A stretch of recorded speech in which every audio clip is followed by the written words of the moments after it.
What's almost as good as the Boogeyman? How about the Sandman? A story is only as good as its villain, and the real Ghostbusters Sandman is actually a pretty awesome villain. But before we can find out why, we need to go through the regular exposition exercise. For this episode, that's a wife admonishing her husband for staying home to read comics instead of going to the park to play tennis. He's reading weird fiction, and it's everything an old horror comic is supposed to be. Creepy monsters, ugly close-ups, and bad dialogue. Moly. Yow! Gosh. The only thing I don't understand here is what the monster's saying. Mommy, help me. Help me? Scary monster. Anyway, the setup doesn't last very long. Something bubbles up from underneath the guy's floor, puts him to sleep, and scares the woman. Suspense achieved. As always, the real show starts out back at the firehouse, where Peter's having bad dreams. I kept dreaming about this weird old guy in a robe with glowing eyes and stuff. Real strange. We don't waste too much time on that, though, because the team gets caught and things immediately start to get weird. The Ghostbusters get on scene, and despite the call, there's no commotion. Peter knocks on the door to figure out what's going on and gets ambushed by the monster from the comic book earlier? That's right, we're already back at the opening scene. The nerd is asleep and apparently dreaming of monsters. He's also floating.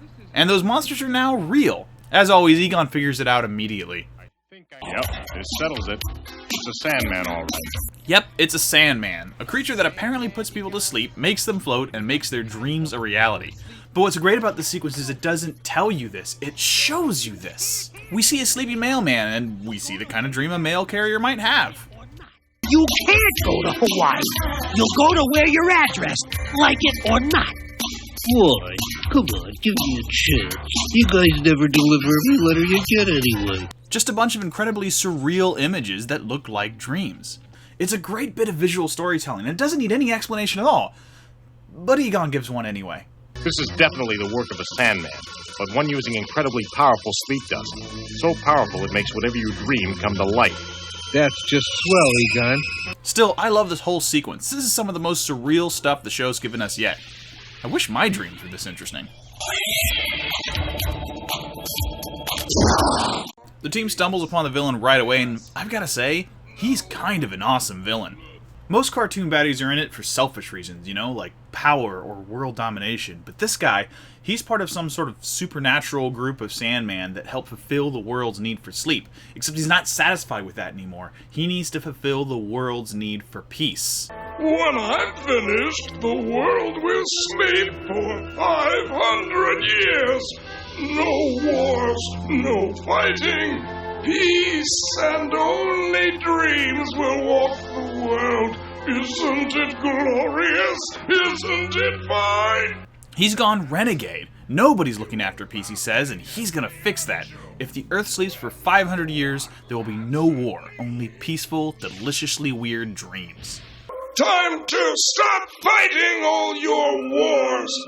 Time for nappies, everyone. Paradise, my friends! Paradise! This is the perfect kind of villain. Someone who's powerful and cunning, but their heart is in the right place, at least from their own perspective. He's not trying to be evil, he's trying to do good in the world. Okay, in the show he's presented as a simple bad guy, sure, but this setup still lets him qualify as a complex villain, and complexity is what makes a character interesting. Still, the Ghostbusters have got to try and stop him, and he doesn't like that. You have annoyed me! In retaliation, he turns all the nice dreams into not-so-nice things. Knights in armor, flying turtles, mice-drawn chariots, this is nuts! The team decides to go back to the car, but Ray, who's afraid of the Easter Bunny for some reason... It's not really the Easter Bunny. It's not really the Easter Bunny. Winds up fighting a giant rabbit before they can get to the Ecto-1. Who needs Easter baskets anyway? You said it really wasn't the Easter Bunny. I feel like there's a scene missing here. They didn't do anything to set this up, it's just... Ray doesn't want to shoot the Easter Bunny. It's just a joke, Ray. When they do get to the car, the Sandman tricks Ray and puts him to sleep. I wonder what Ray's dreaming about. Run for it! The rest of them decide to find another way to get back to the firehouse. Real tippy-toe.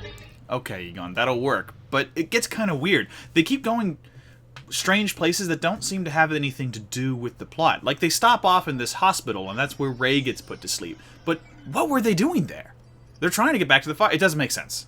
Eventually, the Sandman takes everybody out but Winston, and he immediately faces this identity crisis. It's actually sort of a cool moment, because if you think about it, Winston's the odd man out. He's the everyman. I keep saying that, but he's the everyman because he's the only one who's not a doctor. There's Dr. Spangler, Dr. Stans, Dr. Venkman, and Mr. Winston. Well, Mr. Zedmore, really. So he's stuck here, and he's having this crisis. What do I do? I don't know what to do. I'm not a scientist. I'm not a genius. Lucky, Egon's dreaming about Einstein, who gives him a hint. I'm not a scientist. Young man, you needn't be a scientist to solve a problem. Just try your best. Now, let me see. Egon equals MC cubed? It's a cheap joke, but it works. He gets some words of encouragement and starts running home to epic music. There's a quick flashback montage, and Winston has an epiphany. That's it! Oh, man, that's it! When he gets back to the firehouse, he sets up an ambush, giving Janine the last spare proton pack. But the Sandman puts her out, and it seems like all is lost. Except Janine takes control of her dream and dreams that she's a fully fledged Ghostbuster. I'm a Ghostbuster!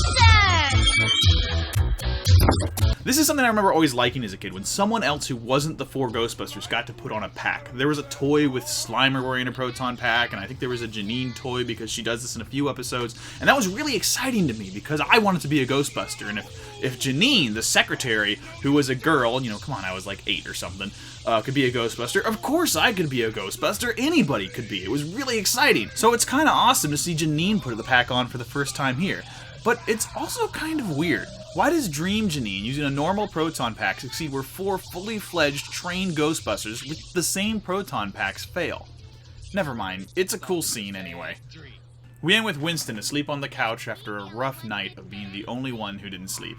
Easy, simple, and a gag that works. We've got one more classic Ghostbusters villain to check out before finishing out the first season. Well, before the ramp up to the last few episodes of the first season. And that comes next with When Halloween Was Forever.